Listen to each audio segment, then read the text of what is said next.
Hi, my name's Kevin Lucas, and I'm speaking to you from the lands of the Wannamal people clan of the Darug Nation today, and I welcome them and pay honour to their elders, past, present, and emerging, and also to the university's Wallangamaroo, which I have a proud association with their Wallamai training and mentoring program. Okay, today I'm going to run through, I actually have two presentations and they sort of segue into each other. The first one, MuseX, Designing Live Virtual Heritage Engagements, addresses a project that was actually created for Macquarie University, the Pro-Vice Chancellor, for their roadshow engagement program. And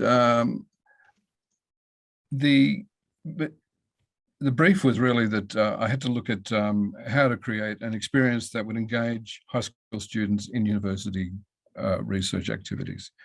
And, you know, when you're thinking about communicating our research, we often think of the technology and how that can help enhance our work in the field or enhance our own processes and sharing our work with other academics. But when we have to think about the technology and how it can engage an audience that has no idea of what we're up to, we maybe have to think about it in a slightly different way. My own background is as a filmmaker, 3 decades of filmmaking prior to coming into a PhD in it, which is what I'm doing at the moment. So the challenge for me was how do I create an immersive, engaging experience for young people that brings them into university research? So that was, it took me back to the first time I actually had an experience of virtual reality, which was using the Google toothbrush, which somebody was speaking of earlier today. And I found it an amazing experience because, having worked in 2D media all my life, to be situated in a space where you're drawing and then suddenly realizing you're actually creating 3D objects. And I sat there for 3 hours and my imagination ran wild, and it made me realize that the power of imagination is really one of the great keys that can connect an audience to our work. And that's something that I really wanted to tap into in this work. So the brief that the university defined really was about how do we, sorry, I've got a problem with my screen, here we are. The concept was really to come up with a concept that would engage students on a remote roadshow. We were actually going out to Broken Hill. So I decided to use the lighthouse as a sort of a metaphor and a symbol and a portal into research for the university.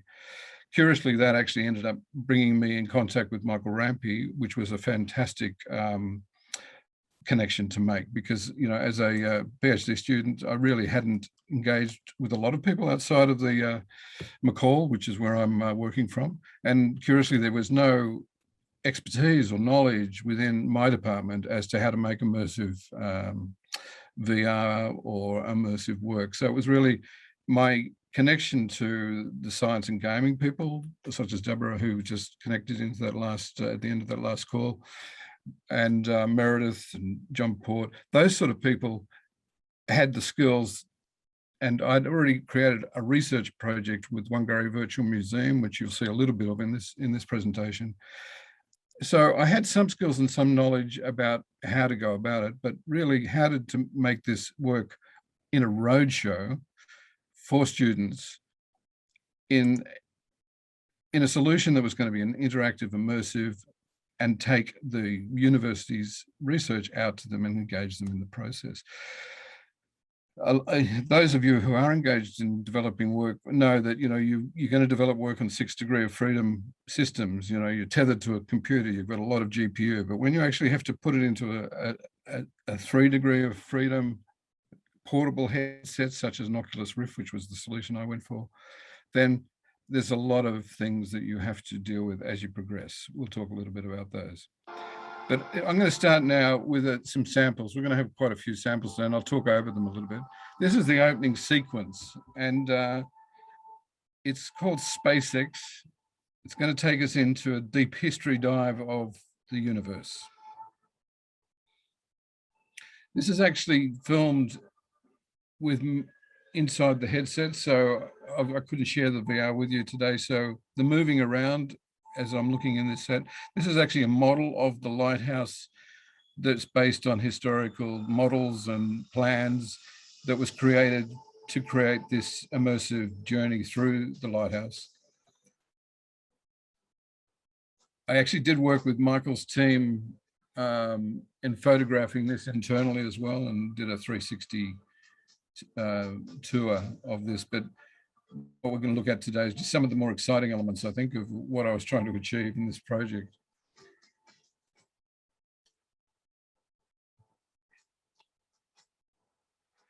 This hooked every student into the whole project as soon as they went through this process. They loved it. Welcome to my space shuttle. Everything you see around us is our universe, and tonight we're going to travel through it together, tour through the observable universe. So just to let you know, this character that you see talking on the screen is actually based on a model of a student who was doing a planetarium presentation that in my research phase I met and asked her if she'd like to be engaged, and we modeled her. In fact, I worked with Meredith Port on that, and then rigged her as a character, motion captured her movement and her voice, and then matched that together. So, you know, basically you get this tour through space and you're sitting in a steampunk spaceship. And it was pretty fantastic, but it was great to be able to bring a real student into the work. So I used a design thinking methodology and working out how to actually resolve some of the many issues that I had to face. I mean, I had to work out what team was needed to do this, what production pipeline was appropriate. As I say, there was no camera gear, there was no headset gear, there was no equipment at all. There was a complete design solution that I was asked to do. So not only develop the content, develop the ideas, but develop the solution of how to make it, what research to include, how to make that engaging, and then how to put it in on a roadshow tour. So that was essentially, it involved what team, what production pipeline, what content was to be developed, and what exhibition solution was to be resolved. This was the sort of research engagement I started to look at. You know, we've got the museums of ancient Museum of Ancient Culture, Australian History Museum, some anechoic chamber music, sim hub flight sims, different things, you know, each one offering their own challenges as to how do you make this an immersive experience. So I ended up coming up with 3 apps so that they could be played at different times on quick rotation as you were dealing with, you know, bunches of 20 students coming through on quick rotation, and up to maybe 300 a day, so, or 200 a day. There was quite a lot. So SpaceX was you just saw the beginning of that. MuseX is the one we're going to look at now, and Hippocampus was another one which focused on the student experience. Most of this work was actually achieved in 5 months, so it was a pretty quick turnaround. This is we're going to start this MuseX. All these are prototypes, really, because the idea was that the work would be developed as in second stage and whatnot. So for those not familiar with Oculus, this is your interface, and you can load in your own apps that you create. And so you can see the apps that were created for this: Hippocampus, MuseX, and SpaceX, which you just saw a little bit of. So I'm going to go into MuseX. And so MuseX basically takes us into some of those museum experience related experiences. In front of you now, we're sitting on top of the lighthouse. That bubble will take you into a work called Wangari Virtual Museum. We'll come back to that. Here's some objects and 2 boxes, one Australian History Museum, one Museum of Ancient Culture. So you can see that the whole experience was very intuitive, game orientated at this part of it. So that a student could put the headset on and go, okay, what do I do next? They can move around. So, you know, creating some interaction, creating some immersion. There's an instrument over there. What do we do with that? So basically, I'm looking around just to give you a sense of what's around, but I might skip through some of these videos. So we'll go over to the instrument and start playing that. And it's really fascinating how such a simple device engages people. My name is Andrew Alter, and I'm going to be playing a traditional piece called Chatrik on all the different instruments of the gamelan. This was an interesting reaction from the students. It sort of, people found this incredibly challenging. Some students, they thought you'd hear them talking as they were watching it. They're going, I'm watching this freaky guy playing. He's all around me playing these instruments. I don't know what's going on. I nicknamed Andrew's gamelan band here the Alter Egos. I thought that was appropriate. We'll skip through that, but you get the idea. So, you can jump into another experience. Then we come back out onto the top. This is the Whangarei Virtual Museum. We're going to go into that at the end. We're going to skip over to the table. So basically, you've got a collection of objects here. Now, these all came courtesy of Michael Rampy and his Pedestal project. And Michael kindly sort of gave these to the production. And so I just created a very simple game experience where you pick up the object, you don't know what it is, and there's a reward failure type of gamified outcome. Second World War planes, probably going to be an Australian History Museum. Great, there's success for you. So you can explore these these objects, pick them up, work them out, and then they're identified as you successfully pick them up. I'm going to skip through this a little bit. Now, just going back, so we see that the Museum of Ancient Culture, there's still 2 objects. We've solved all the ones for the Australian History Museum, so there's a bubble there to tantalising us, encouraging us to try it. We'll finish off these objects. And so it's engaging high school students in the fact that there's museums on a university, which a lot of people don't know. And then in this sort of iteration, it was just a very simple. So to the right, we have. This is the temporary Australian History Museum. That was, and it's, as I remind you, I'm looking around in my headset filming, so that's why, just to give you a sense of the immersion. So that's why the wobbly cam, it wasn't filmed in a wobbly cam, it was just a 360 image.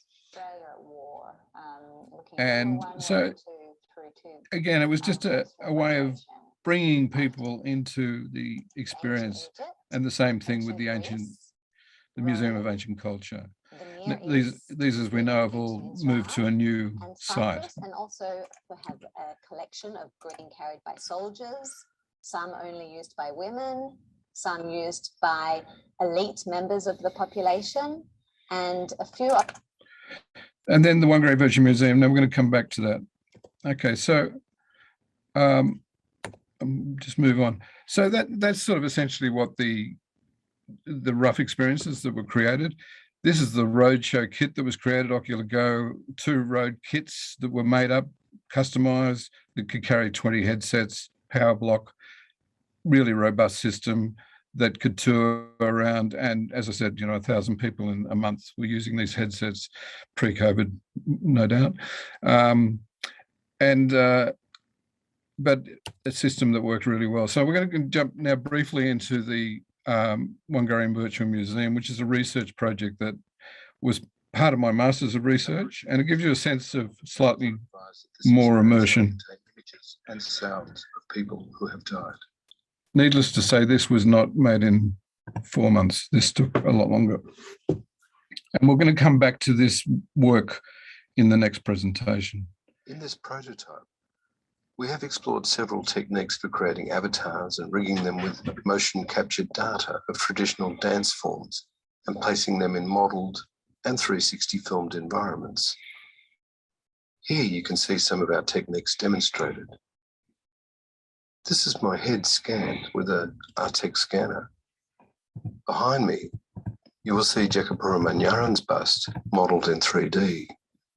And the ball below me will take you to a 360 VR experiment.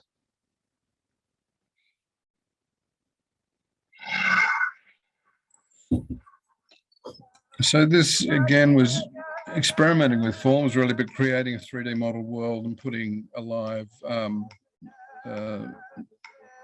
background and motion of 360 VR and combining that together. This work, as I say, will be talked about more in the next group discussion, but it's a work that I have a long relationship with this Wangari community and with an organisation called Gumwana. In this work, we have investigated the processes so involved this project has been in a long-term development. And the knowledge it embodies to create the virtual world you have experienced.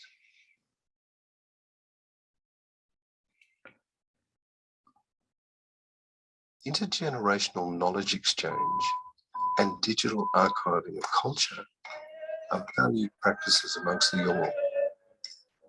In this R&D stage, our intent was not to produce a complete and polished production, but rather to explore and demonstrate some possibilities for engaging the community in creating and making a virtual museum. One that also helps engage with the Wangari community, culture and homeland in an intimate and immersive experience.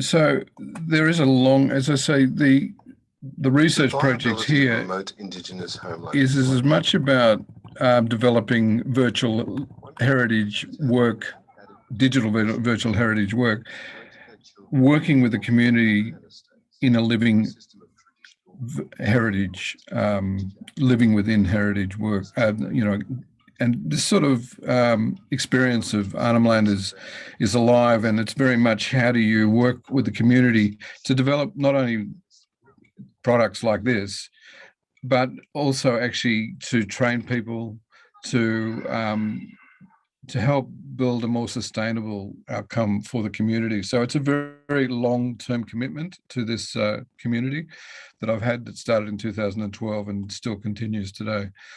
So that's about all I want to do. We'll talk more about that in the next presentation. But this is the roadshow, just to give you an idea. There's the students, and this is some Sydney students. There was others out in high school, but I have to say this this family was probably one of the most rewarding parts of the whole tour. There's 3 generations there: 80-year-old grandmother, mum, and a 5-year-old son.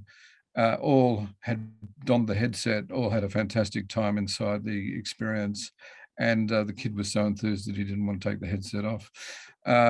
But it's what proved to me was that you can create something for high school students and engage them in research at the university, but in fact, you can actually bring in the whole community. And I think that's the real takeaway from this, is that if we think about how we can use this as a communication technology, as a way of engaging people in immersive experiences and engage their imaginations, then it also has a huge amount to offer.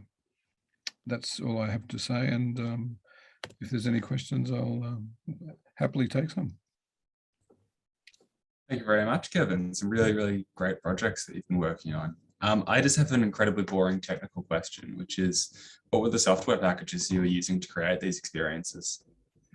So Unity was the game design engine. Blender was, and various other models, similar, because I work with Meredith in that, who was involved in that last project. So she, in terms of the avatar that we created for the student who did the space-time fly-through, that was Mixamo, and you take those down and you customize them in Blender. And so it's a sort of adapting those things. And then really, you know, there was some of the post-production. I had to do the 360 images that I shot. Then I was using Adobe Creative Suite, and patching those images and creating and using the 360 that way. So Blender, Unity.